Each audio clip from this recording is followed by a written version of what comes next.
Então, olá, eu sou a professora Lígia Fonseca Ferreira, da Unifesp. Estou aqui para hoje ministrar uma aula sobre Luiz Gama, a convite da Fundação Perseu Abramo, a quem eu agradeço. Então, nós vamos começar. Agora eu vou começar a mostrar umas telas para vocês, que vai ser o fio condutor da nossa conversa. Então, o título da nossa aula é Luiz Gama, 192 anos, lições de um extremo-democrata para a atualidade. O que nós vemos aqui? Nós vemos a foto de Luiz Gama, que é uma das últimas fotos que nós conhecemos, não são muitas, né? Luiz Gama já mais próximo dos seus, talvez, 50 anos, ele que faleceu com 52 anos, vocês estão vendo aqui embaixo, que Luiz Gama nasceu no dia 21 de junho de 1830, na Bahia, em Salvador, e faleceu em São Paulo no dia 24 de agosto de 1882. E essas daqui são algumas das primeiras páginas dos jornais em que Luiz Gama colaborou ao longo de sua vida.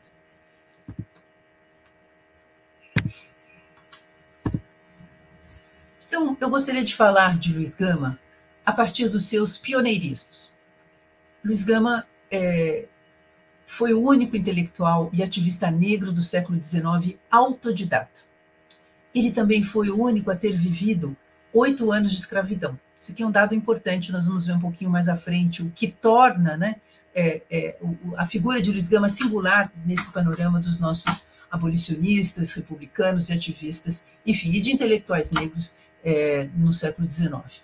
Luiz Gama foi, portanto, também um pioneiro no campo da literatura brasileira. Ele foi o primeiro poeta afro-brasileiro que lançou em 1859 as suas primeiras trovas burlescas, que é uma coletânea de poemas satíricos, com sátiras sociais, raciais e também alguns poemas líricos, e dessa forma ele fincou a primeira voz negra na literatura brasileira em pleno romantismo, 1859, uma década importante, que foi a década da lei de 1850, chamada Lei Eusébio de Queiroz, que extinguiu definitivamente o tráfico para o Brasil, o tráfico de escravizados africanos para cá. E ele também é o primeiro autor negro a louvar a mulher negra, etc., entre outros temas também. Luiz Gama foi um pioneiro no campo da política, no campo da reforma das instituições, das ideias republicanas, dos direitos humanos, e ele também é o primeiro abolicionista negro que cria estratégias infalíveis para libertar, como ele mesmo dizia, pessoas ilegalmente escravizadas. Luiz Gama é um pioneiro também no campo do pensamento jurídico, sob perspectiva negra, e pioneiro no campo da educação, da instrução pública, como eu diria, e um pioneiro no campo da imprensa. Obviamente que no espaço desta aula nós não poderemos abordar todos esses aspectos de Luiz Gama, mas eu gostaria de apresentar alguns deles, sempre lembrando que Luiz Gama, o filho de Luísa Maim, uma africana livre, como ele mesmo relata numa carta célebre, um pai branco, cujo nome ele nunca mencionou e que o vendeu como escravo aos 10 anos de idade. Luiz Gama, até os 18, nós dizemos aqui, né, ele viveu 8 anos de escravidão. Luiz Gama foi um escravizado ele mesmo, até encontrar as provas de ter nascido livre aos 18 anos, e a partir daí começa essa sua trajetória ascensional. Mas, enfim, nós teríamos muito a dizer e a contar aqui sobre a vida de Luiz Gama, que até já foi alvo e objeto do filme Doutor Gama, lançado no passado pelo Jefferson D., né, um roteiro de Luiz Antônio e a direção do Jefferson D., imagino que vocês tenham visto, se não viram, por favor, procurem ver, que fala de alguns aspectos e, sobretudo, desse momento inicial da vida de Luiz Gama, não é? Mas eu, como eu dizia, costumo sempre dizer que ainda mais espetacular, ainda mais fascinante do que a história de vida de Luiz Gama são as suas ideias, né? O que ele nos legou neste sentido, ele, homem negro em pleno século XIX, escravocrata, que vai, portanto, nos deixar não só uma obra, mas, através da sua obra, nós vamos conhecer o que foi a ação e o pensamento desta figura única no Brasil, e eu diria mais, né, dentro do mundo afro-atlântico. Luiz Gama é um intelectual afrodiaspórico que nós em todas as Américas, em todo o espaço, digamos, afrodiaspórico, assim como nós conhecemos figuras como nos Estados Unidos, Frederick Douglass, enfim, outros tantos líderes, o Luiz Gama ele merece ser conhecido também, e ele é um representante disso que nós conhecemos como, digamos, um pensamento que atravessa todo este mundo que foi, digamos assim, afetado, tocado pela escravização dos africanos.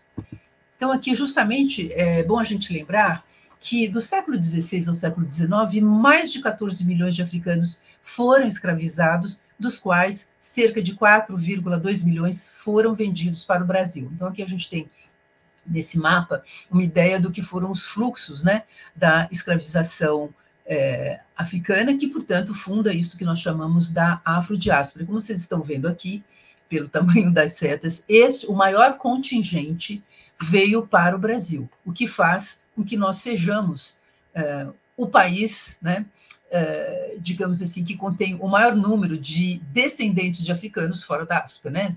Então, e das Américas, obviamente.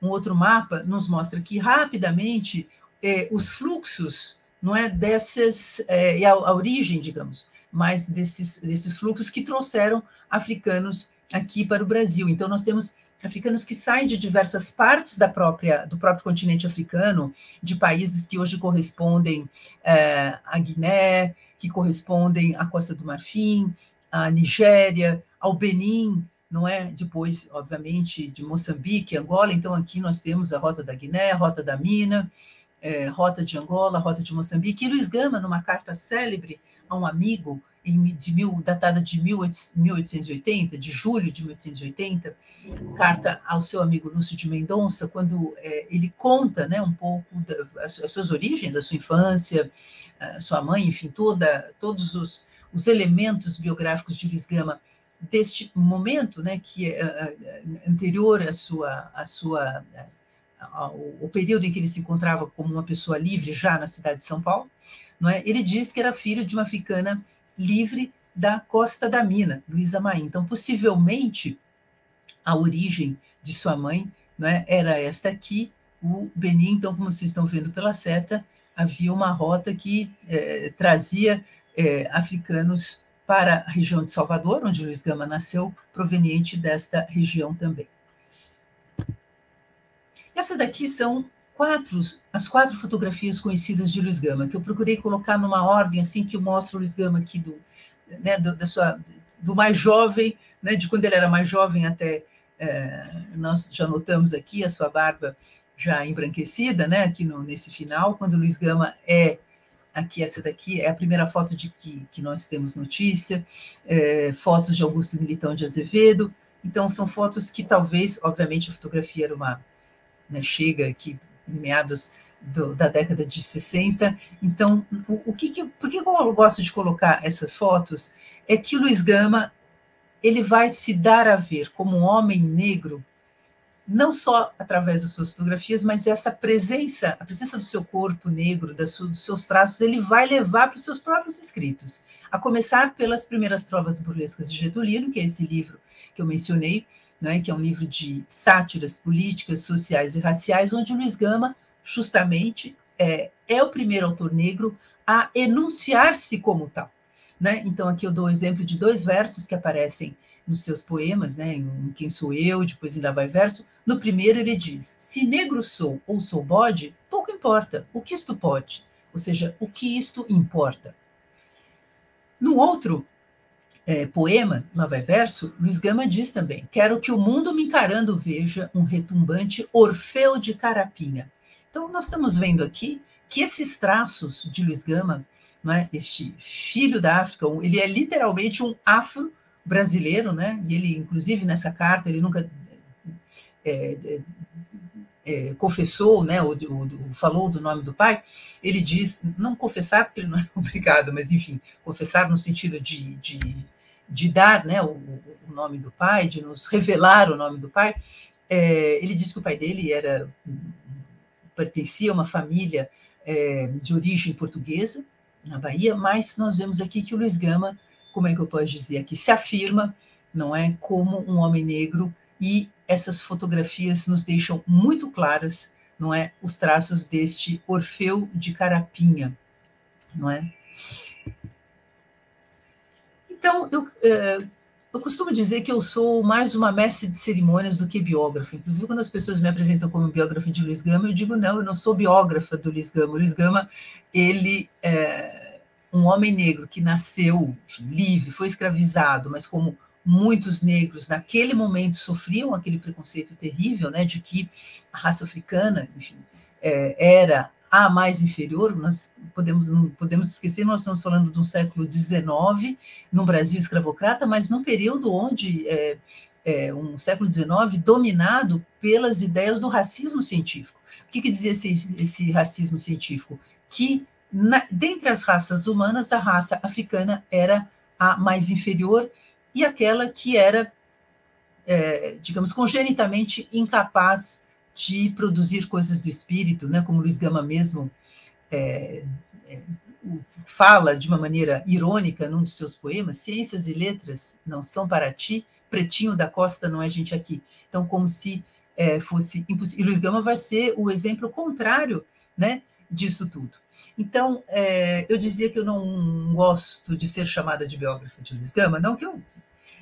mas, enfim, é que eu prefiro, né, ser uma mestre de cerimônias de Luiz Gama, porque o meu trabalho nos últimos 20 anos, foi quando eu, inclusive, na minha apresentação, acho que fui breve demais, mas, enfim, eu sou professora da Unifesp, do Departamento de Letras, mas fiz meu doutorado na França, onde eu morava, sobre a vida, morei muitos anos, mas meu doutorado se explica por conta disso. Eu fiz o meu doutorado sobre a vida e a obra de Luiz Gama.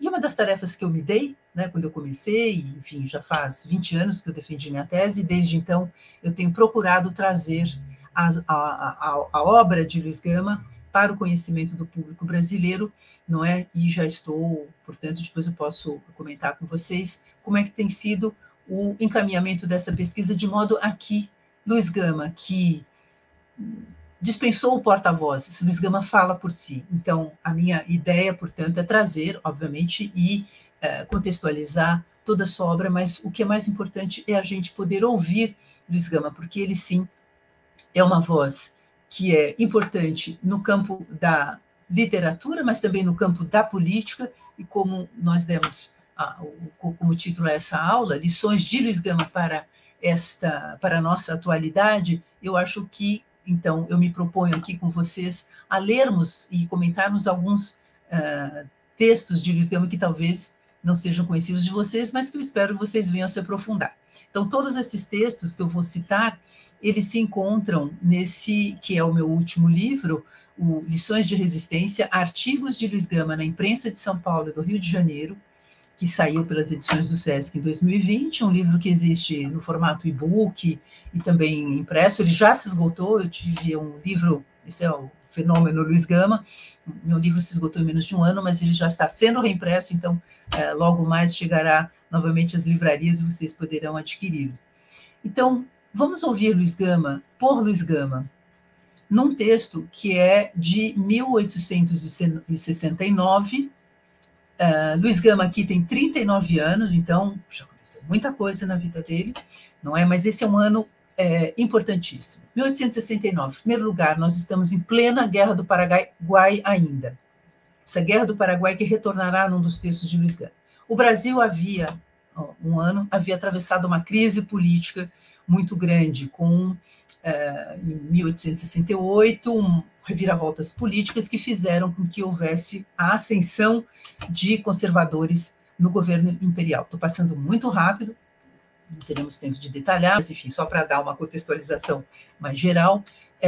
E esse momento de 1868, esse momento em que o Luiz Gama nos fala, não é? É um momento em que também que corresponde a uma grande virada na vida de Luiz Gama. Em primeiro lugar, 10 anos antes ele havia, digamos, adentrado o mundo das letras. Luiz Gama, que é um autodidata, como eu falei para vocês. Vamos ver como é que ele mesmo se refere a isso.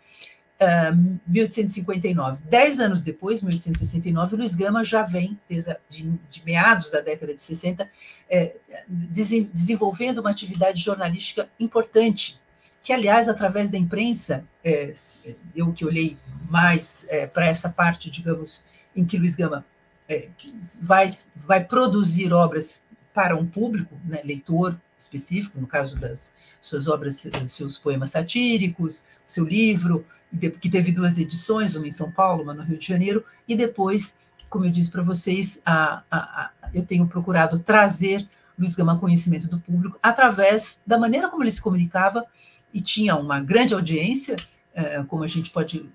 as pesquisas têm revelado hoje. Luiz Gama era um jornalista, digamos assim, que tinha um público certo, obviamente, né? Digamos assim, onde ele vai denunciar as mazelas, os vícios, os problemas daquele regime que ele vai combater. Mas o Luiz Gama, nos seus artigos, ele se conta muito. Daí, como eu disse para vocês, eu preferir ser uma mestre de cerimônias a ser uma biógrafa de Luiz Gama, que, muito melhor do que eu, conta e narra a sua própria vida e se coloca ele mesmo. Aqui a gente vai ver um trecho desse artigo, que se chama Pela Última Vez, em que ele está rompendo publicamente com uma pessoa a qual ele esteve muito ligada, que era uma autoridade, uma figura muito importante em São Paulo, era professor da Faculdade de Direito, bibliotecário, chefe diretor, digamos assim, da biblioteca da Faculdade de Direito, mas também um homem que tinha uma importante função, digamos, na Secretaria de Polícia da época, esse conselheiro Furtado de Mendonça, o conselheiro Furtado. Então, este homem poderoso ao qual Luiz Gama esteve ligado por algum tempo, quis impedi-lo de continuar a se dedicar às causas de liberdade, ou seja, a se interessar e a chamar para si a defesa de escravizados. Então, vocês vão se perguntar, mas como que o Luiz Gama fazia isso? Vamos guardar essa pergunta, a gente vai responder mais na frente. Então, como Luiz Gama não tolerou, e olhem só, isso aqui é um gesto muito importante. Luiz Gama vai romper, por isso que esse artigo se chama Pela Última Vez, com o seu antigo, entre aspas, protetor e amigo, não é? Porque ele não abrirá mão, não é, de exercer aquilo que ele considerava o direito que ele tinha como cidadão, aliás, a palavra é dele, e dizer-se cidadão no Segundo Império, ou seja, no regime imperial, naquela altura, para um homem negro, ex-escravizado como Luiz Gama, é dizer muita coisa, não é o peso que nós temos, essa palavra e essa identidade não é a mesma que nós temos hoje. Então, vamos ver como é que o Luiz Gama se despede publicamente. Isso aqui, gente, foi uma novela, viu? Isso aqui eu estou lendo, vou ler aqui para vocês trechos desse artigo, ele é quase um manifesto, um testemunho, né, de Luiz Gama, um depoimento, que é como se ele registrasse esse documento para a história, não é? Então, aqui, ao seu público, o Luiz Gama vai dizer o seguinte: há 20 anos, então vamos fazer a conta, ou seja, em 49, pouco depois dele ter conseguido as provas de ter nascido livre. Como eu disse a vocês, Luiz Gama, então, nasceu em 1830, foi escravizado aos 10 anos, passou 8 anos como escravizado, portanto, ele tinha 18, 1848, e logo depois, ele, aqui na cidade de São Paulo, né, ele nasce na Bahia, mas foi trazido, né, para cá, enquanto escravizado, ele já procura, né, digamos, encontrar meios para, digamos, traçar o destino que ele sentia que deveria cumprir. Vamos ver o que ele conta aqui. Então, há 20 anos, o excelentíssimo senhor conselheiro Furtado acolheu benigno, em seu gabinete, um soldado de pele negra que solicitava ansioso os primeiros lampejos da instrução primária. Luiz Gama, então, assim que consegue as provas, que ele nunca disse como, de ter nascido livre, não é? Ele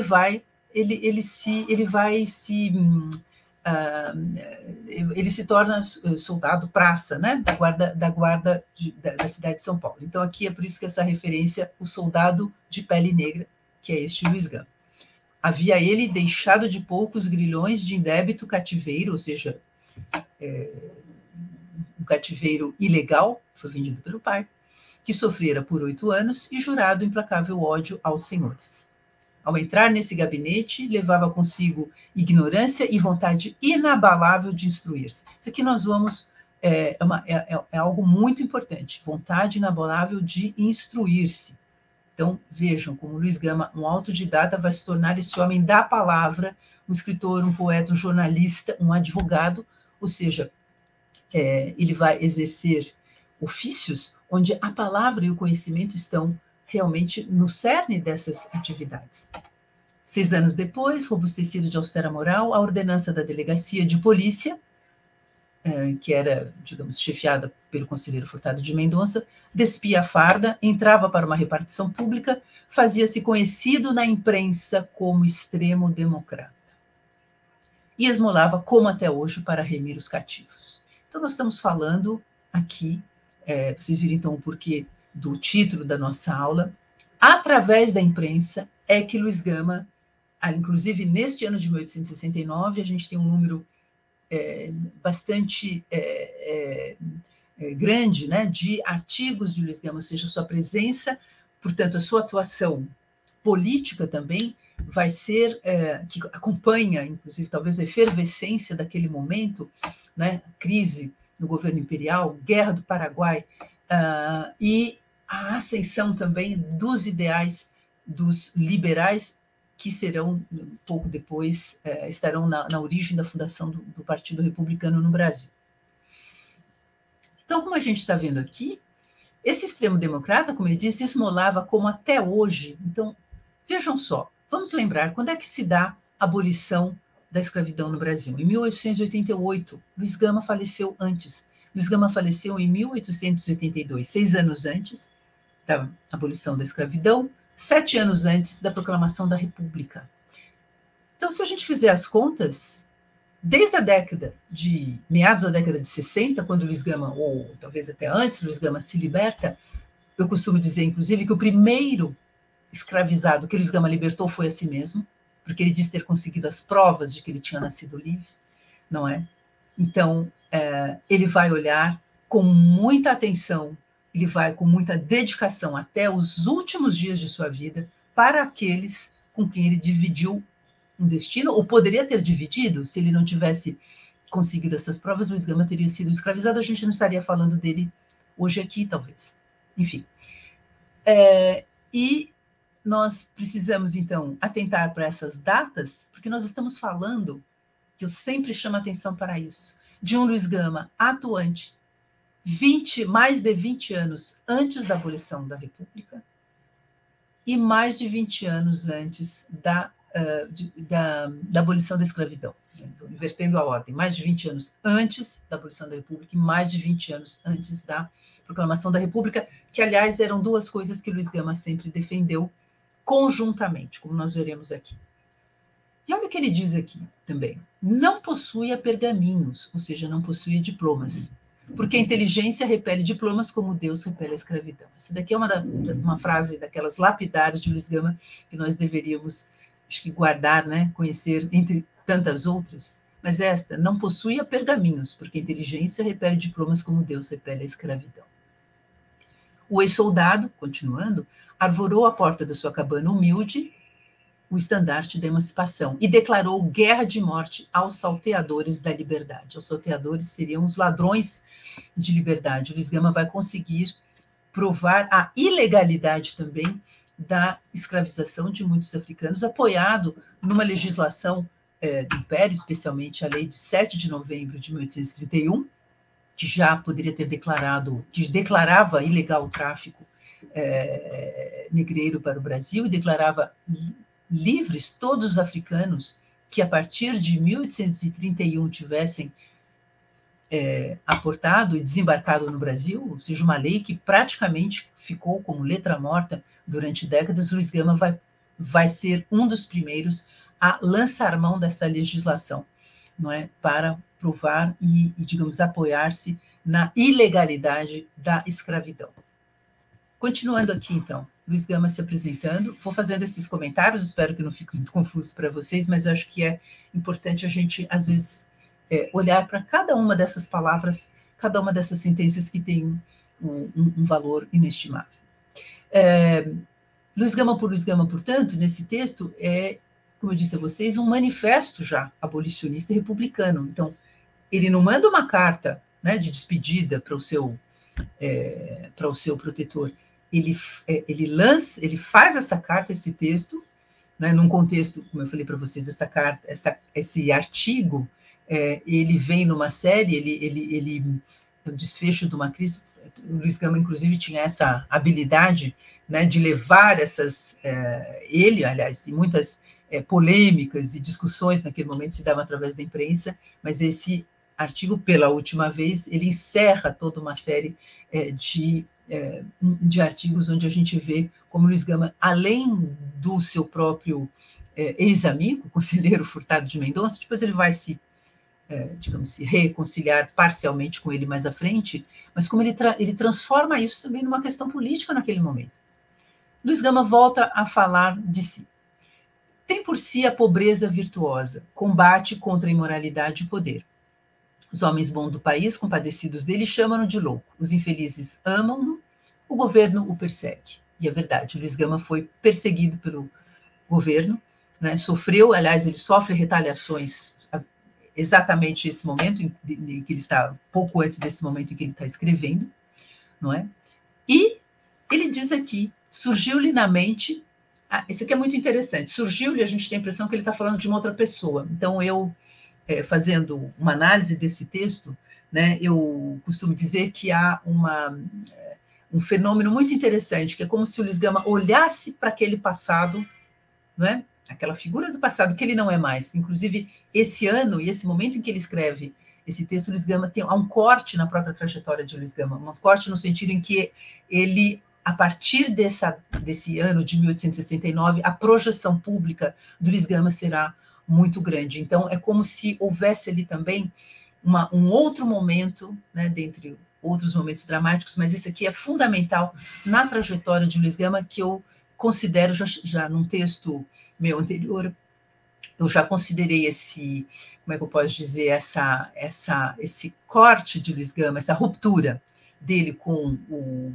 Pública, com o conselheiro Furtado de Mendonça, como uma segunda libertação de Luiz Gama, que não era pouco, para, se a gente imaginar, todo o paternalismo branco, né, que talvez quisesse manter o Luiz Gama, como este homem, né, assim, um pouco sob controle. Mas o Luiz Gama não, ele furou, ele furou essa expectativa, não é? Ele não correspondeu à expectativa, e uma coisa também bastante, que naquele momento podia soar como uma transgressão, mas isso espelha essa grande autonomia, que é surpreendente, né, que Luiz Gama tinha mesmo frente a uma figura que era uma das mais poderosas, não só da província de São Paulo, da cidade de São Paulo, mas do Império. Então, aqui ele diz, surgiu-lhe, então, como se ele estivesse olhando para ele mesmo no passado, então, esse deslocamento, ele fala em terceira pessoa agora, surgiu-lhe na mente inapagável um sonho sublime que o preocupa. Aqui a gente poderia traduzir como surgiu-me na mente, né, inapagável um sonho sublime que me preocupa, isso que ele está querendo dizer. O Brasil americano, ou seja, o Brasil como no modelo federativo dos Estados Unidos, da América. Então, o Brasil americano, é assim que a gente precisa entender esta formulação, e as terras do Cruzeiro, sem reis e sem escravos. Então, este é o sonho sublime de Luiz Gama. Um Brasil segundo o modelo federativo, aqui nós estamos também em 1869, não nos esqueçamos, havia há pouco, né, vindado a Guerra de Secessão nos Estados Unidos, então a gente não pode esquecer também do contexto internacional, sobretudo aqui nas Américas, onde há toda essa questão, né, da escravidão, que também esteve, digamos assim, no âmago dessa guerra. Então, por alguns anos, há essa coincidência de haver a Guerra do Paraguai aqui, Guerra de Secessão nos Estados Unidos, e o Luiz Gama faz parte de uma geração de muitos republicanos, especialmente republicanos paulistas, que vão dirigir o olhar não mais para a Europa, mas para os Estados Unidos da América. Não é? Luiz Gama foi maçom, e ele pertenceu aqui em São Paulo a uma loja que foi fundada pouco antes, em 1868, ou seja, um ano antes desse texto que nós estamos lendo, e que era a principal loja, uma loja progressista, que reunia os principais republicanos e também abolicionistas de São Paulo, não é? E o nome da loja era Loja América, aliás, uma loja maçônica que está ainda em atividade até os dias de hoje. E aqui, então, eis o estado a que chegou o discípulo obscuro do conselheiro Furtado de Mendonça. Então, Luiz Gama, ele mesmo tem noção dessa trajetória que ele cumpriu. E aqui, ele, de novo, aqui é uma mensagem, né, que ele deixa não só ao este interlocutor implícito, né, desse destinatário implícito do seu discurso, mas ao seu público. Né? Enquanto os aristocratas zombam das misérias do povo, enquanto os ricos banqueiros capitalizam o sangue e o suor do escravo, enquanto os sacerdotes do Cristo santificam o roubo em nome do Calvário, enquanto a venalidade tocada mercadeja impune sobre as áreas da justiça, Luiz Gama aqui está falando do judiciário da época, Luiz Gama que, justamente nesse momento, é uma das razões, inclusive, que leva a esta crise, a esta ruptura, é o embate entre Luiz Gama e juízes aqui, no caso da capital, de algumas cidades do interior, que fraudavam o direito dos escravos. Aqui Luiz Gama falando dele mesmo. Este filho dileto da desgraça escreve o magnífico poema da Agonia Imperial. A desgraça a que ele se refere é a escravidão, não é? E ele aqui está anunciando o que acontecerá pelos anos seguintes, que é o seu combate ardoroso contra a monarquia, Pedro II, e ele, assim como era abolicionista, vocês viram que o sonho sublime de Luiz Gama era um Brasil sem reis e sem escravos. Não é? Então, ele combaterá, portanto, e vislumbra o que ele chama aqui da agonia imperial. Aqui ele não assistiu, né, nenhuma das suas duas lutas, mas ele deu uma contribuição que nós não podemos esquecer, e, aliás, não podemos esquecer, não precisamos lembrar, né, da importância que tem o Luiz Gama nessa luta. É impossível fazer, meus caros e caras, uma história da escravidão, uma história da liberdade, né, dos caminhos para a liberdade aqui no Brasil, nesse sentido. Uma história da imprensa, uma história dos direitos humanos, uma história das ideias republicanas do século XIX, sem pensarmos e lembrarmos o papel que teve o Luiz Gama naquele momento. Como eu disse a vocês, o próprio Luiz Gama, aliás, é uma coisa assim que a gente precisa atentar um pouco, e me permitam, né, fazer novamente, me apoiar sempre em citações desses textos de Luiz Gama, colhidos na imprensa, por isso que eu coloco aqui embaixo também a fonte, para que vocês possam depois ler, porque é muito uma coisa interessante, o Luiz Gama era um grande comunicador. Hoje ele seria um homem que estaria, como eu afirmei também na introdução deste livro e de um outro livro anterior, o Luiz Gama, ele tinha, aliás, comprovadamente, uma grande audiência, e ele usava de todas as mídias da sua época, né? E além de tudo, ele era também conferencista, né? Orador, então ele fazia conferências públicas. Esse ano de 1869 foi um ano também em que são criadas... tem alguns livros, né, mais recentes sobre a história da emancipação e das campanhas da abolição, falando, né, das conferências públicas que vão se multiplicar a partir da década de 80 no Brasil. Aqui nós estamos falando de muitos anos antes. Então, essas conferências públicas, né, como se elas tivessem tomado assim, um maior vulto na década de 80, especialmente no Rio de Janeiro, elas começam aqui já em São Paulo. Luiz Gama foi uma dessas pessoas, aliás. Em 1869, ele foi o primeiro orador convidado para fazer uma conferência pública em São Paulo, criticando o poder moderador que dava prerrogativas absolutistas ao imperador. Luiz Gama era um especialista em, digamos assim, direito constitucional, porque ele examina isso à luz da Constituição de 1824, mas é a partir também disso que ele vai considerar aberrações absolutistas, né, que concentram o poder nas mãos do imperador, que ele vai fazer uma conferência que, segundo os registros dos jornais da época, reuniram para uma cidade de São Paulo, que era 10 vezes menor que o Rio de Janeiro, praticamente, mas que reuniu 400 pessoas. Era muita gente, como se fosse um grande comício, ou como a gente diria hoje, um showmício, e, segundo os jornais, essas conferências feitas por Luiz Gama, não é, tinham, as pessoas não cabiam nas salas e acompanhavam de fora, pelas janelas, este brilhante orador que, depois de suas conferências, às vezes saía carregado pelo seu público, né? Então, aqui, existem muitas ficções, e eu peço a vocês que fiquem muito atentos, e é por essa razão que eu, como eu disse a vocês, ser biógrafa ou biógrafo de alguém significa falar sobre. E, como eu disse a vocês, quando eu também escolho este papel de mestre de cerimônias de Luiz Gama, é porque eu prefiro que a palavra seja dele. Então, acho que eu tenho um pouco esse traço, né, nos cursos, palestras, cursos que eu ministro, seja na universidade, seja em algumas instituições, como o SESC, por exemplo, né, no Centro de Formação do SESC, ou convidada também em alguns programas das universidades aqui no Brasil.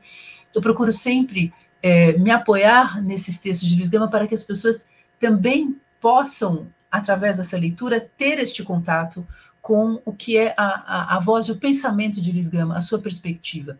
Eu poderia narrar a vocês, né, ou contar para vocês do que, né, o que é este extremo democrata, né, contar seus feitos, seus fatos, suas ações, mas eu acho que fica mais interessante quando a gente ouve Luiz Gama por Luiz Gama. Então, dentre as ficções que nós vemos correr por aí, e que eu realmente, às vezes, continuarei mencionando-as, é esta ideia de que Luiz Gama frequentou a Faculdade de Direito como ouvinte, não é? Que já chegaram a me perguntar numa aula, que acho que até foi uma dessas aulas online, né, que nós estamos ministrando desde 2020, se era verdade que Luiz Gama ficava atrás das portas da Faculdade de Direito de São Paulo, ouvindo as aulas. E eu falei, olha, isto não combina com Luiz Gama, de ficar, né? Porque vocês vejam, né? Ficar atrás de uma porta, ouvindo. Coloca o Luiz Gama numa posição de subalternidade, numa, digamos assim, em uma postura muito contrária dessa que nós estamos enxergando aqui, da sua assertividade, do seu protagonismo e de uma coragem e de uma ousadia, entre aspas, né? Muito grande para alguém que vai se dar como missão trabalhar, como ele disse no trecho que nós lemos anteriormente, trabalhar para a agonia imperial. Ele anuncia isso. E ele vai tentar cumprir isso até o final da vida. Então, aqui, sobre Luiz Gama, e essa questão, né, que ele muitas vezes, até porque ele... esqueci de dizer a vocês, né, nós apresentamos Luiz Gama como advogado, vocês devem estar se perguntando, mas como é que ele podia ser advogado dos escravos, se ele não cursou a faculdade de Direito? Então, havia uma possibilidade, antes até da gente ler esse próximo trecho, de poder advogar em primeira instância sem ter cursado a faculdade de Direito, sem ser formado, né, numa academia, lembrando que nesse momento o Brasil tem 2 faculdades de Direito, uma em Olinda, em Pernambuco, e a faculdade aqui de São Paulo. São os dois primeiros cursos de Direito. Então, um dos primeiros cursos de ensino superior criados no Brasil. Mas aqui o Luiz Gama vai nos dizer o seguinte, não sou eu, ele mesmo tenta eliminar isso, né, desfazer essas ideias e colocar-se realmente como alguém que se interessa pelo direito, e essa possibilidade de ser chamava-se advogado provisionado, então recebia-se, tinha que se comprovar os conhecimentos, a idoneidade moral, para obter uma provisão, que seria uma autorização para poder advogar em primeira instância, que era assim que Luiz Gama pôde, portanto, abraçar várias causas, não só dos escravizados, mas ele, a partir de 1869, passa a ser a atividade, digamos assim, também profissional de Luiz Gama, que cuidava dessas causas prioritariamente, mas não só. Olha aqui o que ele diz, então. Não sou eu graduado em jurisprudência e jamais frequentei academias. Ele não está dizendo, eu ia lá na faculdade de Direito, ficava atrás das portas ouvindo aula dos professores. Não diz isso, não. Jamais frequentei academias. Ouso, porém, pensar que para saber alguma coisa de direito não é preciso ser ou ter sido acadêmico, né? Ou seja, estudante de direito. Além do que, eu sou escrupuloso e não costumo intrometer-me de abelhudo em questões jurídicas sem que haja feito prévio estudo de seus fundamentos. Examinemos a questão. Então, esse daqui é um pequeno trecho de um longo artigo em que Luiz Gama vai, e ele fez isso de uma maneira muito frequente, que era de desconstruir e de levar a público. Então, eu também escrevi, né, fazendo análise, apresentando o conjunto desses textos na introdução do meu livro Lições de Resistência, em outros capítulos de livros, em que não vem o caso, mas na longa introdução do meu livro, para que a gente possa compreender, né, o sentido da coletânea, de como ela foi organizada.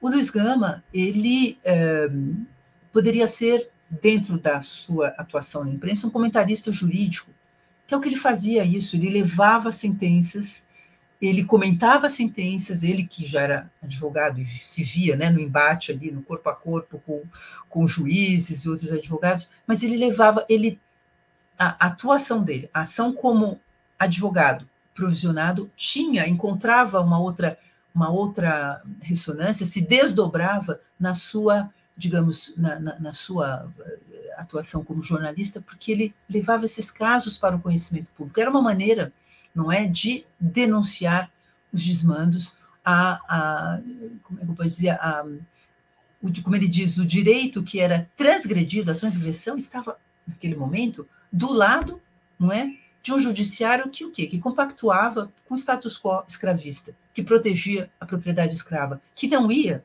né, no sentido de proteger ou agir em prol do direito dos escravos, dos escravizados. E o Luiz Gama é nessa brecha e nessa fresta que o Luiz Gama penetra de uma maneira super competente. Ele quase nunca perdeu nenhum dos seus processos, né?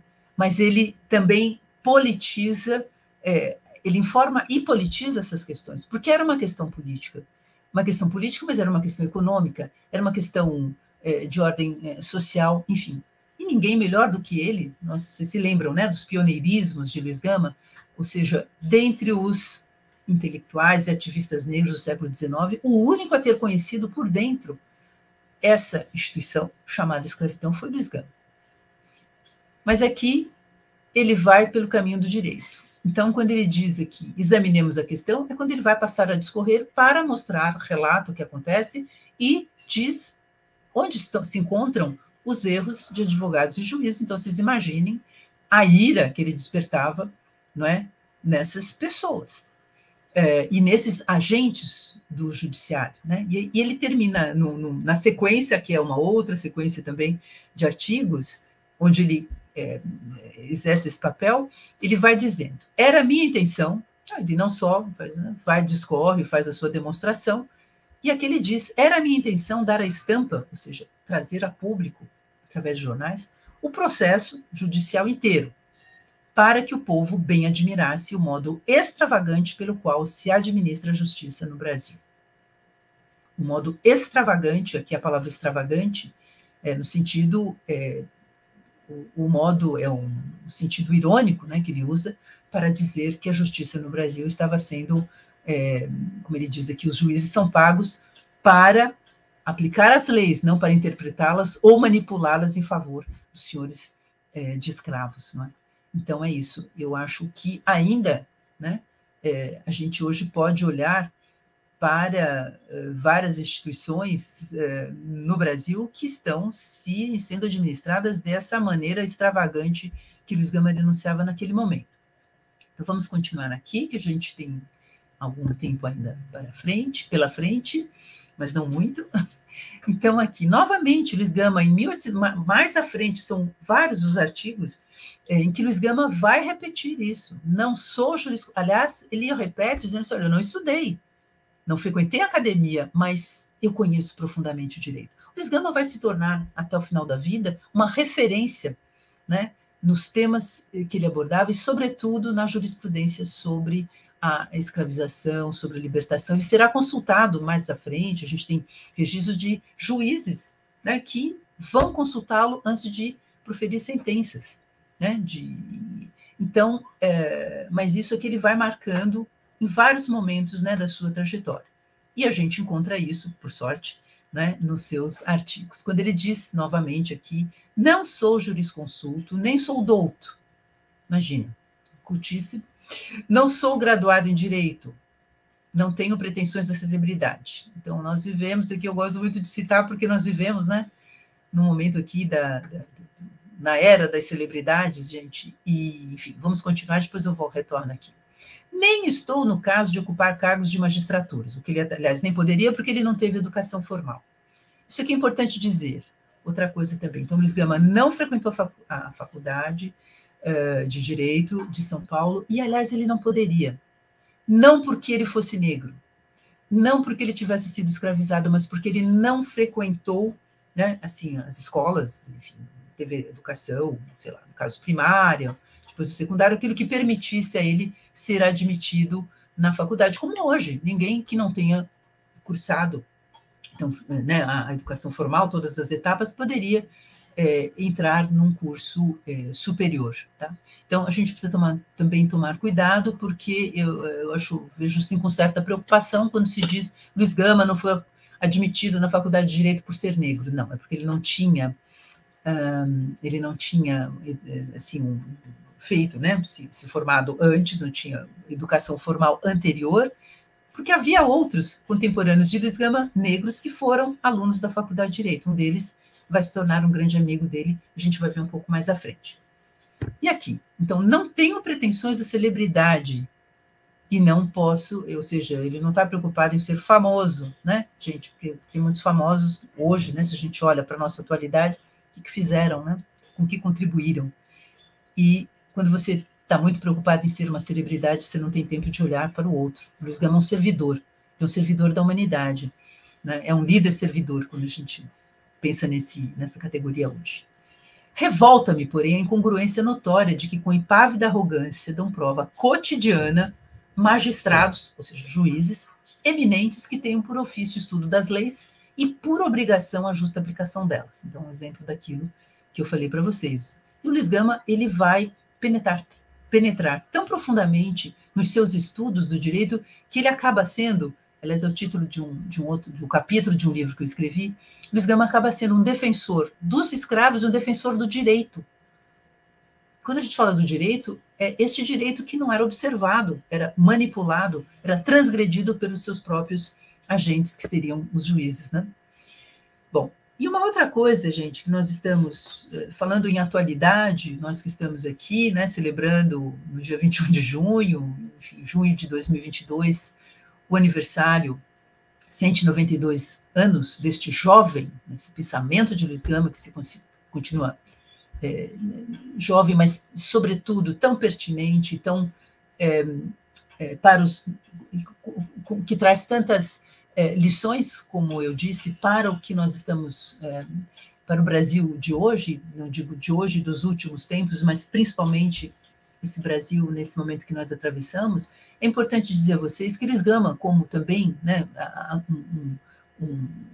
enquanto defensor dos escravos, ele vai lutar pelos direitos humanos, direitos dos escravos, e nós sabemos que, infelizmente, no Brasil, todos aqueles que se dedicam a esse tipo de coisa sofrem risco de vida, né? Então, eu acho que nós estamos hoje aqui preocupados não só no nosso país, mas mundialmente, né, com o que aconteceu ao jornalista Tom Phillips, ao indigenista Bruno, não é? E a gente precisa se lembrar que todos aqueles que se voltam, né, para essas populações desassistidas há muito tempo no Brasil sofrem esse tipo de ameaças, né? E aqui o Luiz Gama, que faleceu em 1882, então, ele sofria de diabetes, era uma doença fatal, mas ele deixa, em 1870, uma carta para o filho, né? E ele saía para a defesa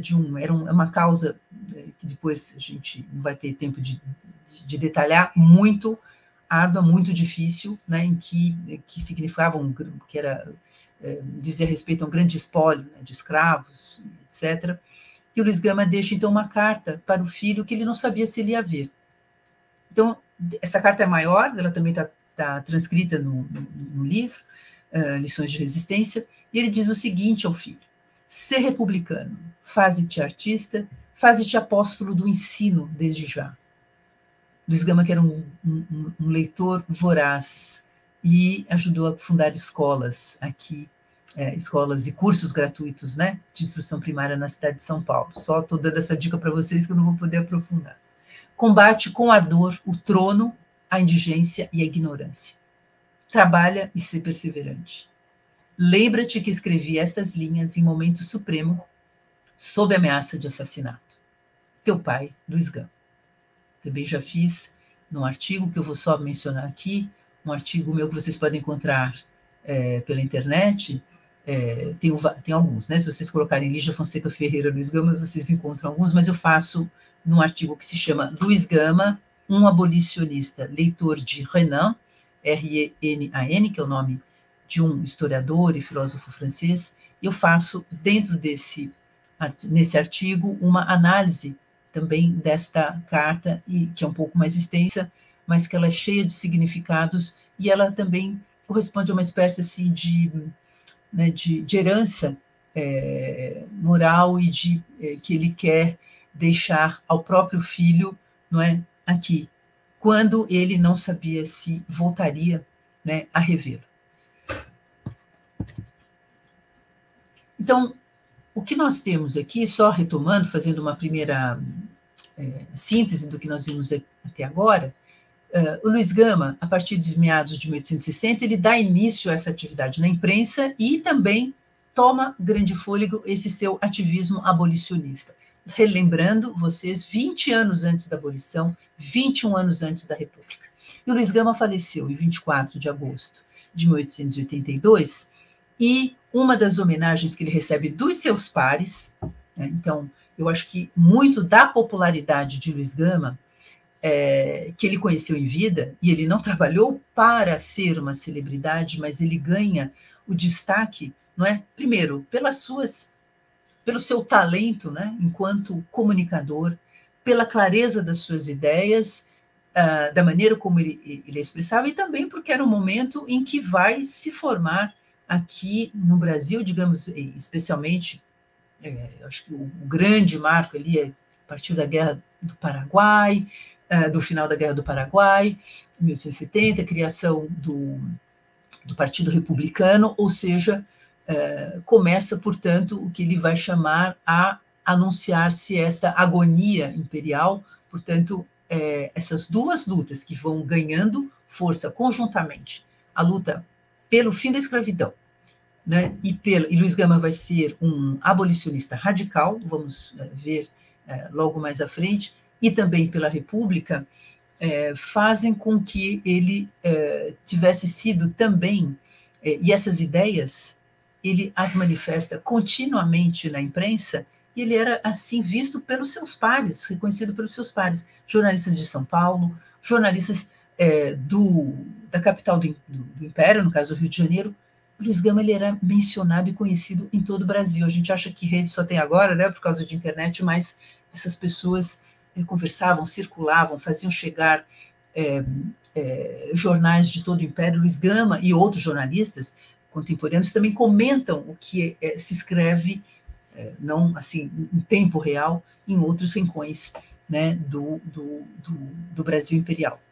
Mas uma das primeiras, no dia mesmo, aqui a gente já podia contar, né, com uma inovação tecnológica que eram os telégrafos, mas e os modos da impressão, né, jornalística, mas no dia mesmo do falecimento de Luiz Gama, já sai aqui na Gazeta do Povo, que é um jornal aqui de São Paulo, abolicionista, já de tendência mais radical e voltado, aqui o próprio nome, né, Gazeta do Povo, já dava orientação um pouquinho política desse jornal. O Luiz Gama, que era um colaborador também dessa folha, essa aqui é uma das primeiras homenagens que ele recebe no próprio dia em que ele falece. E aqui a homenagem, né, o editorial diz o seguinte: Luiz Gama era o primeiro dos abolicionistas do país. O mais sincero, o mais convencido, o mais intransigente. Como advogado, não obstante não possuir um pergaminho, portanto um diploma, tão conscienciosos foram os estudos que fez, que conseguiu ocupar um lugar distinto entre os mais notáveis dos auditórios desta capital, dos tribunais, né, no caso aqui. Foi um apóstolo da República, conhecia e proclamava todas as grandezas da democracia. Essa democracia, que naquele momento era uma luta para que se a alcançasse, não é? E essa democracia, quando falamos das lições de Luiz Gama para a atualidade, a nossa democracia, a nossa república, que estão mais do que nunca sob grande ataque. Quando nós falamos, né, e vocês viram que até um contemporâneo de Luiz Gama assinala o fato dele ser um dos primeiros abolicionistas, ele não era só o primeiro por ser o maior, o mais importante, mas temos aqui uma questão que também é preciso a gente atentar para isso, né, que são as questões de ordem ligadas às gerações, né? Então aqui eu coloquei para vocês o quarteto negro do abolicionismo no Brasil. São jornalistas, ativistas. Então, às vezes, há pessoas que, enfim, falam de Luiz Gama, depois de José do Patrocínio, mas vamos só dar uma olhadinha numa questão, que é a seguinte: o Luiz Gama nasceu em 1830, André Rebouças, que é conhecido de todos nós, não é? Nasceu em 1838, então tinha aqui uma diferença de 8 anos. Ferreira de Menezes, grande jornalista, amigo de Luiz Gama. Esse é que veio estudar, conheceu Luiz Gama aqui em São Paulo, quando veio estudar, negro, e veio estudar na Faculdade de Direito. Ele era formado, era do Rio de Janeiro, mas formou-se, pôde frequentar a faculdade. Então, como vocês estão vendo, a Faculdade de Direito recebia pouquíssimos alunos negros. Um deles foi esse Ferreira de Menezes, que se tornou amigo e irmão de Luiz Gama. E José do Patrocínio, que nasceu em 53, ou seja, tem 23 anos a menos que Luiz Gama. Então, como eu costumo dizer, o José do Patrocínio, cujo, né, que a gente talvez ouve falar da sua importância para o abolicionismo, na década de 80, poderia ser filho de Luiz Gama, não é? Luiz Gama que começa a sua atuação quando o José do Patrocínio era menino, não é? Bom, então, esse quarteto negro, gente, só Luiz Gama está em São Paulo, os demais encontram-se no Rio de Janeiro. Eles, por um breve momento, vão formar este quarteto negro, como eu chamo aqui, porque todos atuaram e escreveram para a Gazeta da Tarde. Então, Luiz Gama também terá, por isso que o meu livro se chama Luiz Gama, Lições de Resistência, artigos de Luiz Gama em São Paulo e no Rio de Janeiro. Foi muito importante nos últimos anos, de 1880 até o final de sua vida, né? Além de escrever em São Paulo, Luiz Gama praticamente escreve até 15 dias antes de falecer, não é? Mas os artigos que ele envia para o Rio de Janeiro, que naquele momento, capital do Império, que já começa a ficar bastante agitada pelas ideias abolicionistas, eles vão se encontrar na Gazeta da Tarde, como colaboradores da Gazeta da Tarde. Bom, os outros três se conhecem pessoalmente, que foi fundada por este amigo de Luiz Gama, Ferreira de Menezes, que estudou em São Paulo, mas acabou, era um homem cultíssimo, tradutor, falava várias línguas, mas o negócio dele mesmo era o jornalismo, não é? E a literatura. Então, Ferreira de Menezes, que até morre cedo e antes de Luiz Gama, funda a Gazeta da Tarde, que vai se tornar a principal folha abolicionista e prossegue depois. José do Patrocínio vai assumir a direção do jornal depois da morte de Ferreira de Menezes até a abolição. O que mais que eu teria aqui? Bom, então aqui Luiz Gama e José do Patrocínio talvez não tenham se encontrado, não temos notícia se eles se encontraram ou não pessoalmente, mas o José do Patrocínio, que era muito exaltado, muito mais do que o Luiz Gama, a gente também tem aliás, vocês devem ter ouvido já ou conhecem seguramente, um grande romance escrito por Ana Maria Gonçalves, que chama O Defeito de Cor, que tem ali, a figura de Luiz Gama está implícita nesse romance, não é? Que conta a história romanceada, talvez, da mãe de Luiz Gama, Luísa Maim, mas a partir do momento em que ela se encontra lá, foi deportada, né? Dizem que a mãe de Luiz Gama, como ele dizem, não, ele diz que a mãe dele talvez tivesse sido deportada para a África, né? Novamente. Então, esse romance é muito interessante, que nos fala dessa mãe de Luiz Gama, Keindi, né? Que era o seu nome em sua língua, retornando já idosa para o Brasil na tentativa de reencontrar o filho. Mas, enfim, Defeito de Cor é o nome do romance, e essa expressão a gente encontra num texto de Luiz Gama, daí que vem o título, bem provavelmente, o título do livro. Então, aqui Luiz Gama sai em defesa, né, de um insulto que o José do Patrocínio recebeu aqui quando veio fazer alguns comícios aqui em São Paulo, em Santos, e o Luiz Gama diz o seguinte: leio com pesar, né, sem espanto, o escrito publicado na província de São Paulo, que é o atual Estadão, contra o distinto cidadão José do Patrocínio. E aqui o que nós vamos ver de interessante? É a figura de Luiz Gama aqui se colocando como um abolicionista negro. E falando deste grupo que são os abolicionistas negros. Olhem só vou ler esse trecho aqui.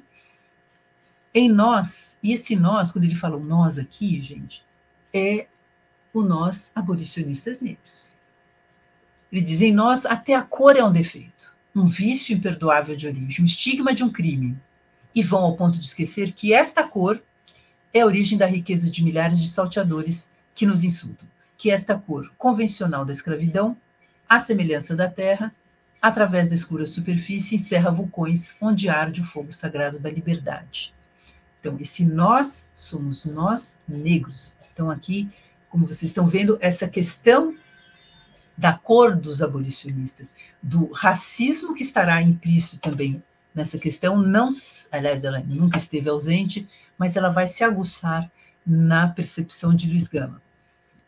Vou dar mais uma corridinha aqui, só para a gente ler mais esse trecho. Então, o nós abolicionistas negros, nós negros, ele, Patrocínio, Luiz Gama leva essa questão, sobe, né, eleva um pouquinho a discussão para um outro patamar, e ele diz aqui: vi lembrar ao ofensor do cidadão José do Patrocínio, porque nós, os abolicionistas, e aqui são os abolicionistas todos, negros, brancos, enfim, todos aqueles que estão trabalhando por uma mesma causa. Animados de uma só crença, dirigidos por uma só ideia, formamos uma só família. Visando um sacrifício único, cumprimos um só dever. E aqui, logo em seguida, ele tece uma série de elogios, né, à inteligência, aos brios do patriotismo, à honradez do José do Patrocínio, dizendo aqui que não tem cores, né, qualidades que não têm cores. José do Patrocínio, que tornou-se credor da estima e é digno dos louvores dos homens de bem. Luiz Gama, só vou, antes de retornar aqui, eu acho que eu tenho ainda mais alguns minutinhos, e eu queria com vocês, que vocês observassem essas imagens, enquanto eu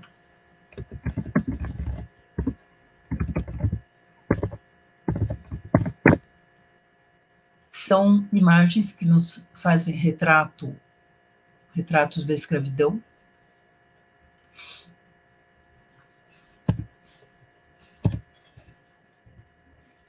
Então, aqui nós temos à esquerda, né, duas imagens de Debré que mostram, não é, castigos que sofridos pelos escravos. Não é, a gente não vai ter tempo de analisar cada uma dessas imagens, que às vezes eu me sirvo delas para alguns dos meus cursos ou leituras comentadas.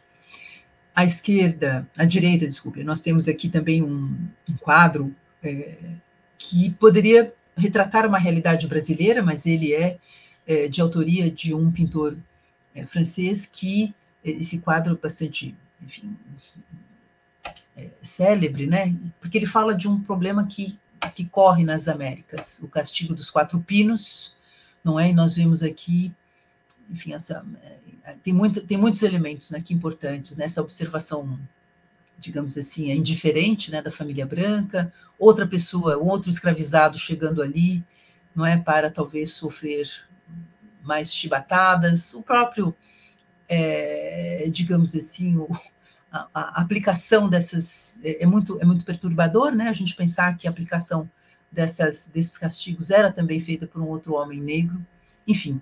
Mas, enfim, são realidades que não eram muito distintas do que se havia, do que se via e se vivia no Brasil.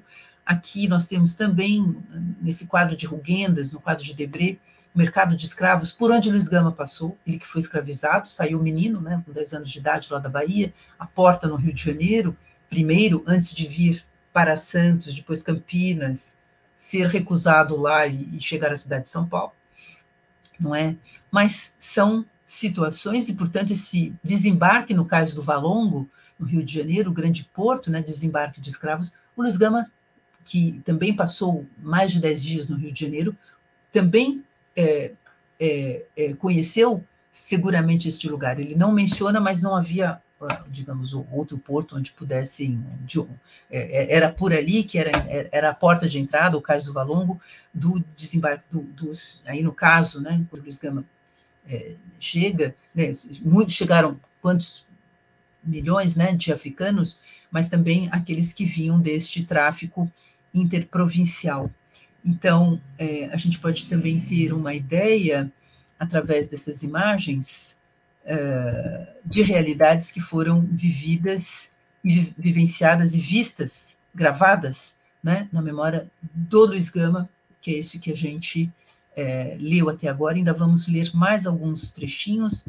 E aqui também essas fotos nos falam, quando aqui, né, por volta da década de 60, a gente vai ter, portanto, a chegada da fotografia, né?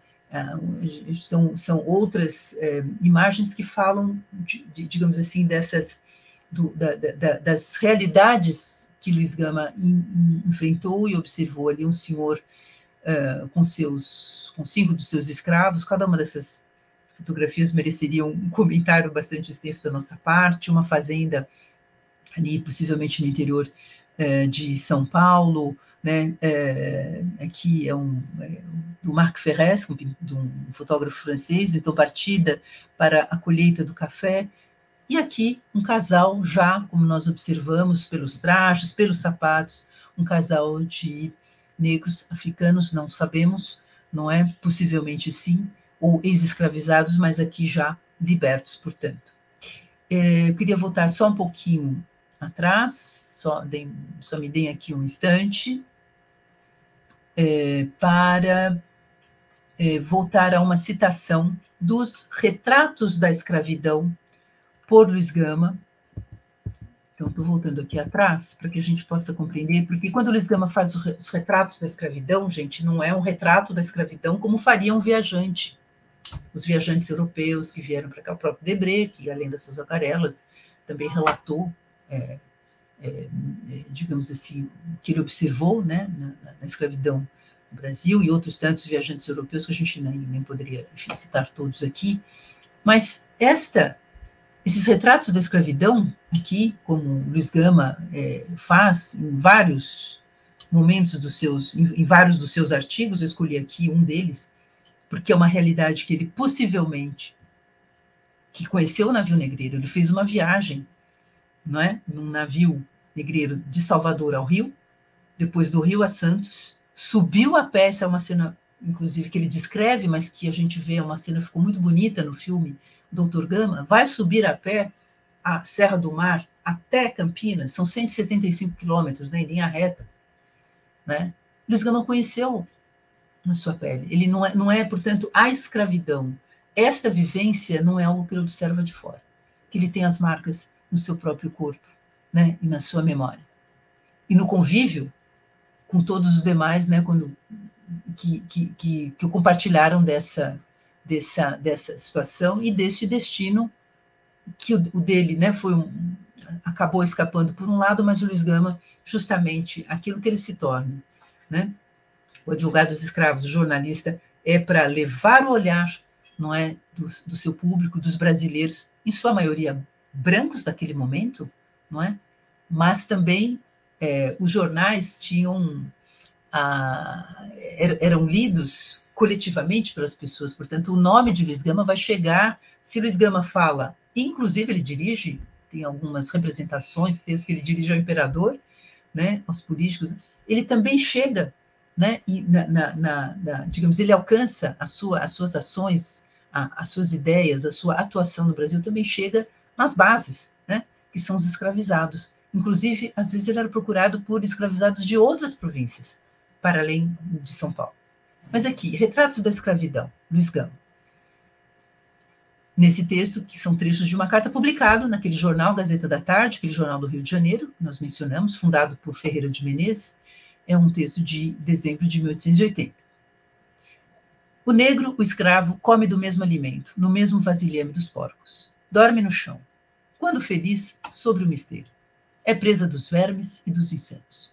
Vive seminu, exposto aos rigores da chuva, do frio e do sol. Unidos por destinação ao cabo de uma enxada, de um machado, de uma foice, tem como despertador o relho do feitor, as surras do administrador, o tronco, o viramundo, o grilhão, as algemas, o gancho ao pescoço, a fornalha do engenho, os banhos de querosene, as fogueiras do cafezal, o suplício, o assassinato pela fome e pela sede. E tudo isto santamente amenizado por devotas orações ao crepúsculo da tarde e ao alvorecer do dia seguinte. Então, como eu disse a vocês, Luiz Gama, um arauto, né, do abolicionismo, das ideias republicanas e dos direitos humanos. Do que ele está nos falando aqui? Eu acho que eu não preciso lembrar a vocês o que nós estamos assistindo e vendo no Brasil de hoje. Além, né, de tantas situações de escravidão, em que vivem trabalhadores em regime de escravidão. Porque nós estamos falando aqui, falar de escravidão é falar do quê? É falar de trabalho, falar de trabalhadores, não é? E que nós hoje assistimos no Brasil são tantas denúncias, não é, do trabalho escravo, né? Mas, ao mesmo tempo, nós estamos vendo aqui esse suplício, assassinato, essa surra e as surras, né, o tronco, o viramundo, enfim, tantas coisas que nós estamos observando hoje também com os nossos irmãos indígenas. Eu acho que a gente precisa se lembrar disso. Nós falamos do genocídio negro, não nos esqueçamos do genocídio ainda, né, que hoje nós estamos também assistindo de uma maneira espantosa aos olhos do mundo, nos envergonhando aos olhos do mundo, que é o genocídio indígena. Aqui também uma outra passagem de Luiz Gama, do mesmo ano, também em outro texto, há uma série de textos, né? Isso daqui é muito interessante. Eu, inclusive, diria para vocês que foi uma das grandes emoções que eu tive preparando, né, pesquisando, encontrando, enfim, garimpando esses textos, depois poder organizá-los e fazer um levantamento de cerca de mais de 12 artigos de Luiz Gama publicados na Gazeta da Tarde do Rio de Janeiro, que é um momento, Luiz Gama já tem aqui 50 anos, é uma figura conhecida, reverenciada, odiada também, como nós vimos, porque ele foi, digamos assim, ele questionou em cada um dos seus textos a ordem escravocrata, os senhores, os desvios programáticos, né, do seu próprio campo. Luiz Gama, ele não era uma figura intransigente, então, e radical, como nós vamos ver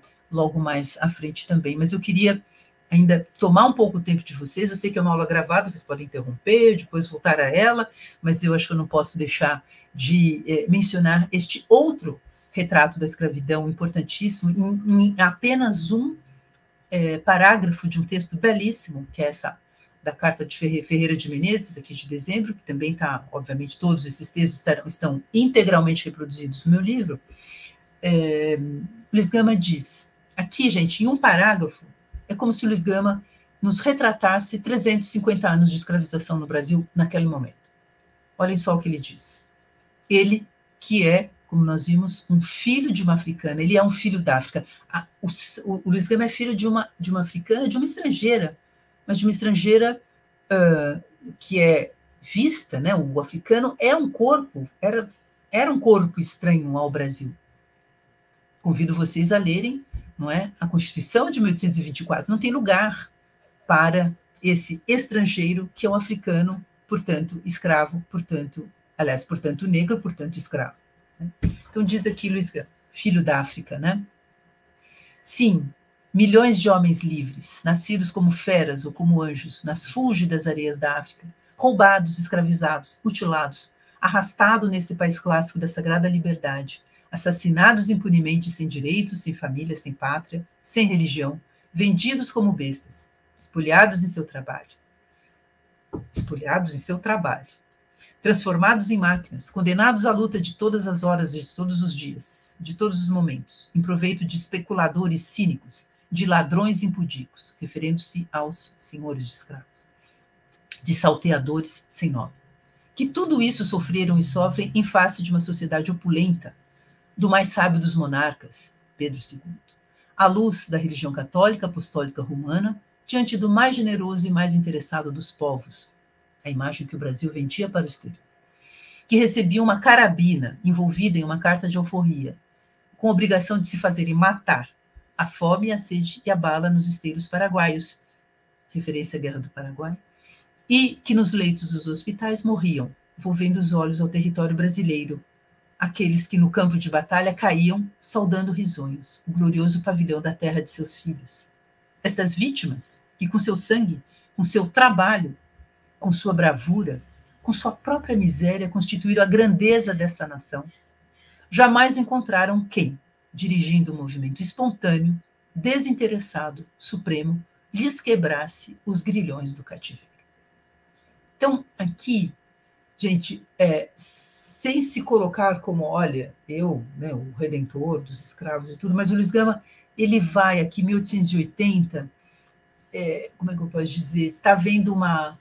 a gente fala, né, o abolicionismo, né, tardou a chegar porque as forças, né, da reação que foram segurando isso, esse aqui é um momento em que o Luiz Gama já está doente, sabe que pode morrer a qualquer momento, e ele vai manifestando a sua impaciência, e ele também tem uma plena consciência do lugar que ele ocupa dentre os abolicionistas, dentre aqueles que pensam, né, digamos assim, na emancipação, talvez lenta, gradual, né? Nós sabemos que a lei do ventre livre, que foi a única lei editada em favor dos escravizados que Luiz Gama, de que ele foi testemunho, em 1871, mas que poderia ter, digamos assim, levado, né, as pessoas os últimos a se libertarem, né, efetivamente, até praticamente início do século XX. Luiz Gama está observando tudo isso. E aqui, acho que indiretamente ele está falando dele mesmo, né? E talvez de alguns outros companheiros que abraçariam esta sua tarefa. Então, eu vou me adiantar aqui um pouco. Bom, aqui temos a faculdade, eu tinha esquecido de passar naquela sequência, a Faculdade de Direito, a época do Luiz Gama, não é? Ali por volta de 1860, então, hoje o prédio, nós temos ainda a igreja, né? Mas o prédio foi, logicamente, Então, só para vocês verem aqui a localização desse prédio, numa cidade de São Paulo, como eu disse a vocês, que era de 8 a 10 vezes menor que o Rio de Janeiro, que era o grande teatro, o grande palco da política, da cultura, enfim, e dos grandes embates no Brasil, nesse campo aí, né, políticos no Brasil. Luiz Gama, portanto, vai caminhar aqui para um abolicionismo radical. Aliás, eu acho que ele nunca deixou de ser um radical. Se a gente compara o que o Luiz Gama escreveu lá naquele primeiro texto que eu li com vocês, quando ele, né, rompe, né, com seu amigo, protetor, um homem branco, ele rompe com o paternalismo branco. Ali, aquela figura, ela simboliza isso, né? E não era um caminho, enfim, fácil.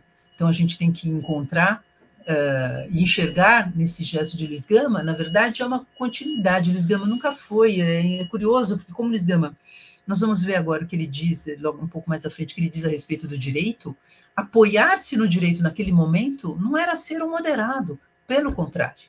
Então, quando Luiz Gama aqui, 1880, estou falando para vocês dessa década, né? Eu escolhi esse ano de 1880, onde muitas vezes apontado como, então o abolicionismo que se... A gente às vezes aprende isso, né, na escola. A partir dos anos 80, a gente começou muito antes. Não vamos esquecer o que faz Luiz Gama e seu grupo. Ele foi acompanhado por um grupo aqui em São Paulo, não foi na capital do Império, mas São Paulo, que a capital, se era uma cidade, digamos, inexpressiva, nós não podemos esquecer do que significa a província de São Paulo, né?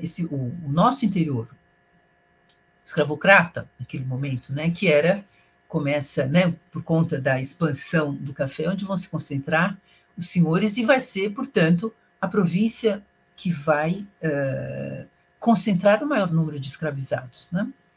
Então, aqui, Luiz Gama, de novo, a sua profissão de fé.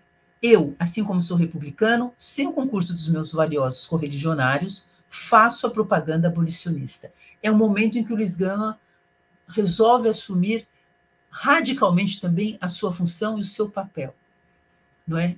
Independentemente, porque está havendo, a gente não vai poder se deter sobre isso, está havendo algumas, hoje são muitas, né? Mas naquele momento começa a haver algumas fraturas no campo republicano, especialmente no campo republicano de São Paulo, não é? Onde, para o espanto de Luiz Gama, alguns fazendeiros, senhores de escravos, entram para o Partido Republicano Paulista, não é, por oposição ao governo imperial, mas não abririam mão jamais da propriedade escrava. Isso daí foi um espanto, já é uma primeira, digamos assim, fratura importantíssima naquele momento. Então a gente precisa prestar atenção. O Luiz Gama, que foi um grande, nesse momento, ele vai ser um grande crítico do jornal A Província de São Paulo, o Estadão aqui de hoje, que vai ser principalmente financiado por fazendeiros e proprietários do interior de São Paulo, especialmente Campinas, né? Então, o Luiz Gama vai ser muito feroz e ele vai cobrar, isso que é interessante, ele cobra no seu próprio uma coerência, e também fala, né, publicamente das incoerências programáticas que vai sofrer que vão atingir o campo republicano. Então, aqui, e sem o concurso dos meus correligionários, há aqui uma gota de ironia, faço a propaganda abolicionista, se bem que de modo perigoso, principalmente para mim e de minha própria conta. Estou no começo. Então, aqui é ele, né, mandando, como fez ao longo, né, desde 69, mandando seus avisos. Quando a justiça fechar as portas dos tribunais, quando a prudência apoderar-se do país, quando nossos adversários ascenderem ao poder, quando da imprensa quebrarem-se os prelos, eu saberei ensinar os desgraçados a vereda do desespero. Este Luiz Gama, que durante muitos anos ele tem um texto de quase 10 anos antes, onde ele diz que a insurreição para ele é um crime, né? Aqui, eu vou até ler essa citação para vocês. Então, aqui, ele está dizendo, em 1880, eu saberei, então, quando já nada mais funcionar, nem a justiça, nem a imprensa, e quando os republicanos começarem, não, vamos segurar, ou seja, queriam segurar porque o Luiz Gama fazia parte no grupo de abolicionistas que queriam abolição já e sem indenização dos senhores, né? Que foi a grande questão que segurou, né, e que fez com que o Brasil, não nos esqueçamos aqui, fosse, já nesse momento, fosse o último país das Américas, bom, depois da independência ter assim, perpetuado, né, um regime imperial, né, com o monarca, mas, sobretudo, o último país das Américas ainda escravocrata e foi o último a abolir a escravidão. Então, o Luiz Gama está vendo como é que eu posso dizer, esse freio de mão na marcha, digamos assim, para o abolicionismo. E ele, quase 10 anos antes, que aliás desse trecho que eu vou ler com vocês, que eu extraí o título, né, do meu livro, a palavra resistência, não é resistência como a gente tem usado muito continuamente, é uma resistência tal qual entendida aqui pelo Luiz Gama. Então ele vai dizer também, olha só, também nesse texto, nesse artigo, que também é maravilhoso. Bom, aliás, eu recomendo todos os artigos que foram selecionados, porque eles são muito... Cada um deles tem uma uma particularidade e falam muito para nós desse pensamento de Luiz Gama. Se algum dia os respeitáveis juízes do Brasil, esquecidos do respeito que devem à lei, vocês estão vendo que ele está batendo nessa tecla já faz algum tempo, desde o final lá, meados da década de 60, e dos imprescindíveis deveres que contraíram perante a moral e a nação, corrompidas pela venalidade, ou seja, pelo dinheiro, ou pela ação deletéria do poder, essa crítica aos que os juízes de Luiz Gama é de uma grande insolência, aos olhos, né, dos juízes, enfim, dos escravocratas, dos conservadores, enfim, do status quo naquele momento.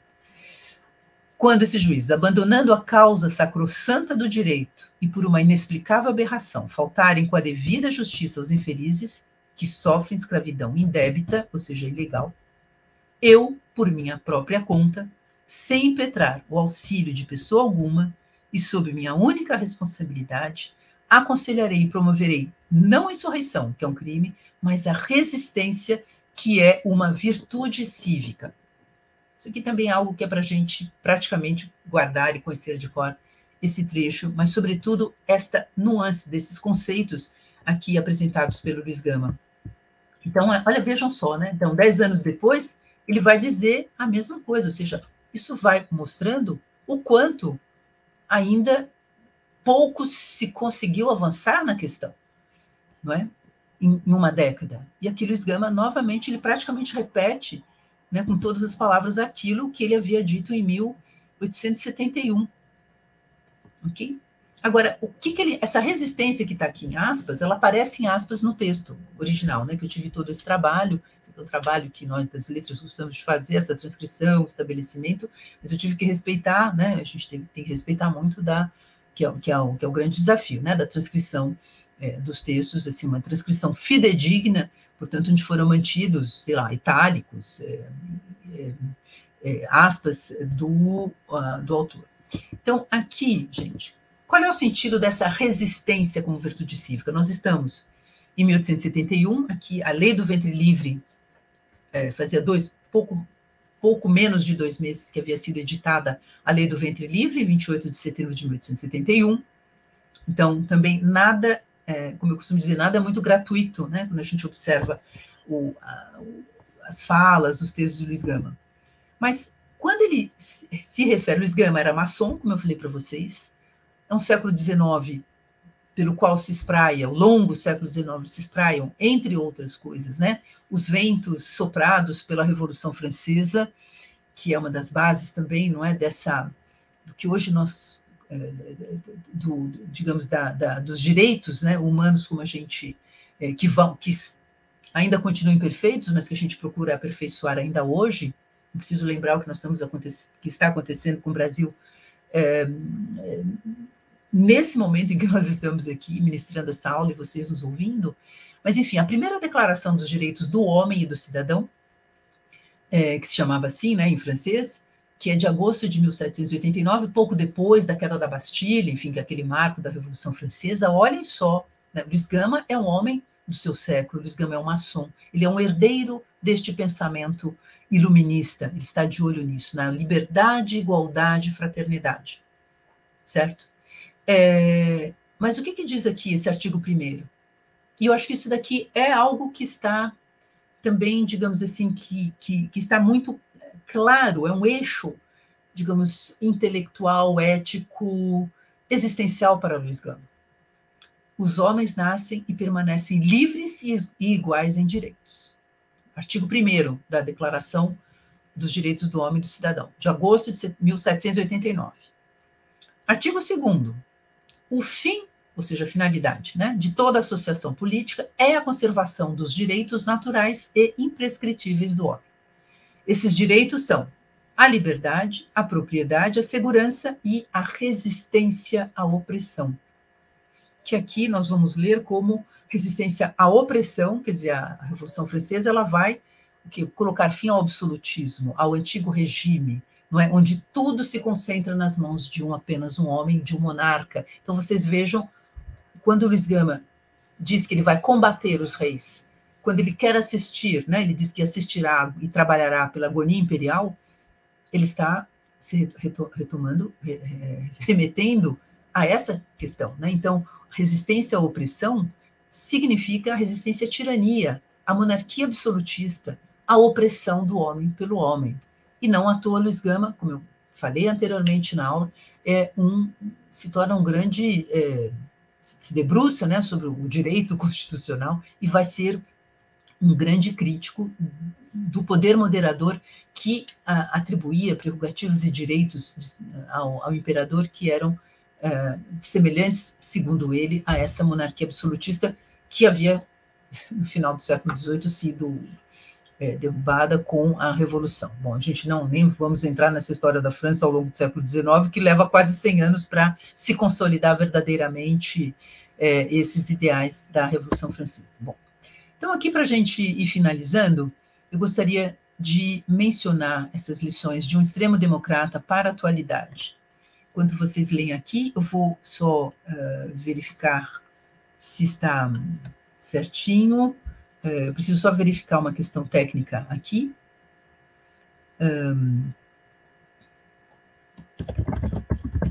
Vocês vão vendo esses trechos, já são os últimos.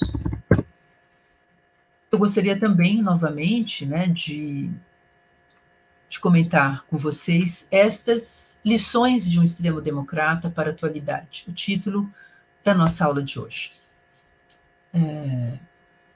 Luiz Gama enxerga o direito como uma arma.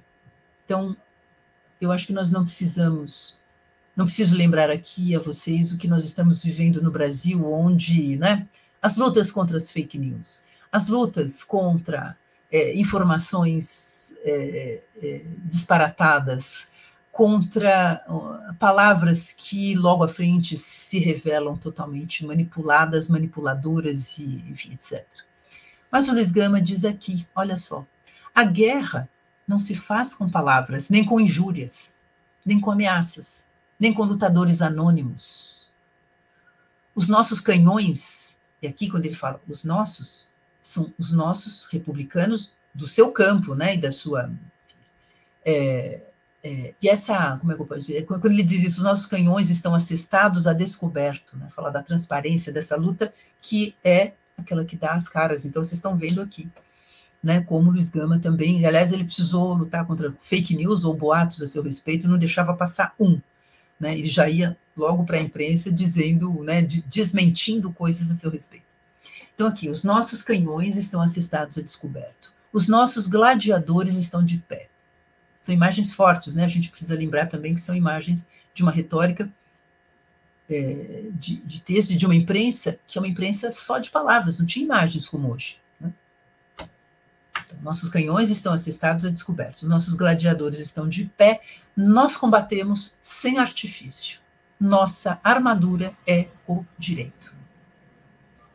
Então, hoje, o direito, naquele momento, né, com seus agentes que transgrediam o próprio direito. Por isso que eu disse a vocês, Luiz Gama foi um defensor do direito. Hoje nós estamos vivendo uma lógica meio contrária, onde nós temos um Estado democrático de direito que está sob ataque. Então, eu acho que as armaduras hoje também deveriam ser, né, nossa armadura é o Estado de Direito, portanto, o direito que funda essa nossa república, que está também, digamos assim, sofrendo, e a nossa democracia que está sofrendo demais com essas injúrias, ameaças, enfim, lutas e ameaças. Uma outra questão que eu achei muito interessante e que eu tenho procurado sinalizar é como Luiz Gama via essa polarização, que não é de hoje aqui no Brasil, né? Por mais que se tenha esse fatiamento partidário que a gente assiste aí, as polarizações entre conservadores e os liberais que, em sua época, defendiam a democracia, portanto, aquilo que seria um governo do povo para o povo, e não uma monarquia, né, onde as pessoas não tinham direito a voto, enfim. Luiz Gama, portanto, nos diz o seguinte, pela minha parte, declaro com a mais robusta firmeza de convicção, né, então aqui nós estamos falando de uma assertividade, de um protagonismo e de uma coragem, de um posicionamento que Luiz Gama sempre deixou muito claro no que dizia respeito às suas ideias. Declaro, né, com a mais robusta firmeza de convicção, que o povo há de ser salvo por si mesmo, quando, livre de enganos, tiver consciência do que vale e quanto pode, do que ele, povo, vale, do quanto ele pode, de quanto ele tem como potência para agir. E que, para consegui-lo, tem indispensável precisão de lançar por terra a poderosa oligarquia de que se compõem os dois partidos militantes, que o oprimem, e de levantar bem alto o estandarte sagrado da democracia. E eu vou finalizar com essa última citação com mais esta lição de um extremo democrata para a atualidade, onde ele denuncia já há seu tempo a corrupção estrutural que, obviamente, né, atravessou, eu não sei, né, como é que nós aqui no Brasil vamos nos livrar disso, mas eu acho que a gente precisa já estar consciente para poder batalhar com isso. Acho que Luiz Gama nos dá mais uma luz, e no meio de todo esse pensamento, o Luiz Gama, de toda a situação, de toda essa realidade que ele vive, o Luiz Gama é um ser profundamente esperançoso, que eu acho que é isto que também, para mim, que eu estudo, com quem eu convivo pela leitura, porque ele está aqui atrás de mim, né? Mas também aqui à frente, sempre, digamos assim, eu procuro me inspirar muito nele, porque se a gente não tiver e deixar morrer a esperança em nós, eu acho que daí fica difícil. Eu acho que esse ano e esse momento em que nós estamos vivendo, né, a despeito das suas, como diz o Luiz Gama, das suas impurezas, né, das impurezas humanas e todas essas situações dramáticas, trágicas que nós vivemos no cotidiano hoje para o nosso país, inclusive para o mundo. O Luiz Gama, que também nunca deixou de olhar também para a situação, para várias questões internacionais, eu acho que as lições desse extremo democrata podem acender luzes de esperança para nós, como são essas palavras que ele também escreve aqui em dezembro de 1880. Então ele diz aqui, os senhores, aqui ele diz os senhores de escravos, né? Portanto, enfim, os fazendeiros, senhores de escravos, e que dominavam também boa parte da política brasileira, conservadora, é que os senhores dominam pela corrupção. Têm ao seu serviço ministros, juízes, legisladores. Encaram-nos com soberba, reputam-se invencíveis. Ou seja, encaram-nos, somos nós que queremos combater, né, essa ordem. Então, os republicanos, os anti-escravistas, os antirracistas também, a gente poderia dizer, tudo, enfim, tudo aquilo que esse campo, né, ao contrário, desejava, entre aspas, combater e derrubar. Aquela agonia imperial, Luiz Gama poderia dizer até a agonia imperial e a agonia do sistema escravocrata, que, aliás, uma coisa estava ligada à outra. Os senhores dominam pela corrupção, têm ao seu serviço ministros, juízes e legisladores. Encaram-nos com soberba, reputam-se invencíveis. A luta promete ser renhida, mas eles hão de cair. Hão de cair, sim, e o dia da queda se aproxima. Hão de cair porque a nação inteira se levanta, e no dia em que todos estivermos de pé, os ministros, os juízes, os legisladores estarão do nosso lado. E aqui vem, como eu disse para vocês, este sopro de esperança em Luiz Gama, que algumas vezes eu até... Luiz Gama, como vocês viram, tem um texto belíssimo, nem entramos assim nessa... Além das suas palavras, né, muito sábias, muito inspiradoras, mas uma escrita realmente surpreendente na sua qualidade. O Luiz Gama tem um talento literário muito forte, que faz com que os seus textos possam ser colocados, a meu ver, no mesmo patamar de textos, por exemplo, de um Martin Luther King, 100 anos depois, né? Martin Luther King, que possui alguns dos seus textos, como aquele do seu discurso, né? Eu tenho um sonho, I have a dream, que ele pronunciou em Washington, é considerado um dos mais belos textos de língua inglesa, certo? Luiz Gama, eu acho que ele tem alguns textos que eu colocaria como um dos mais belos textos políticos, pelo menos, de língua portuguesa. Mas o Luiz Gama termina com uma nota de esperança nesse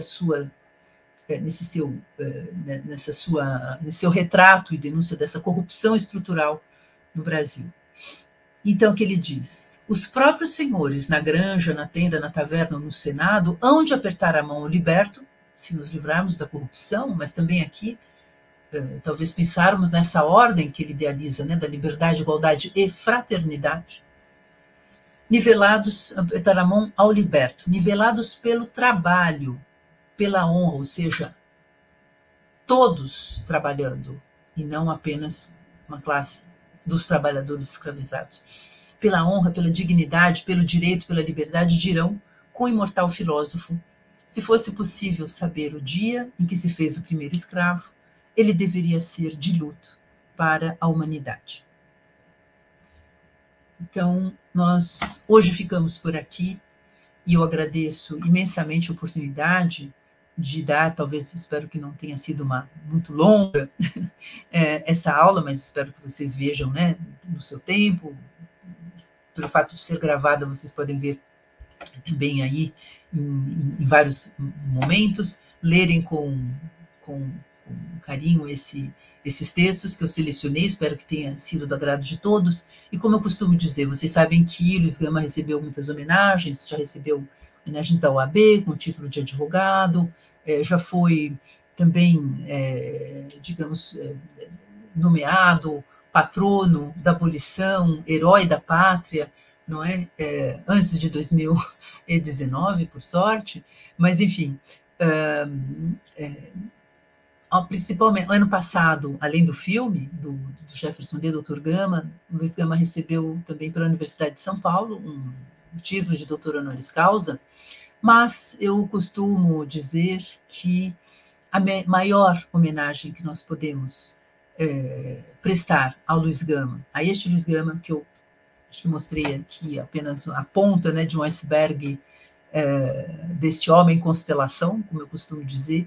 Acredito que a melhor homenagem que nós possamos prestar a Luiz Gama é ler e conhecer o seu pensamento através dos textos dele, que eu tive a felicidade, a sorte, talvez também a inspiração e o sentido, né, de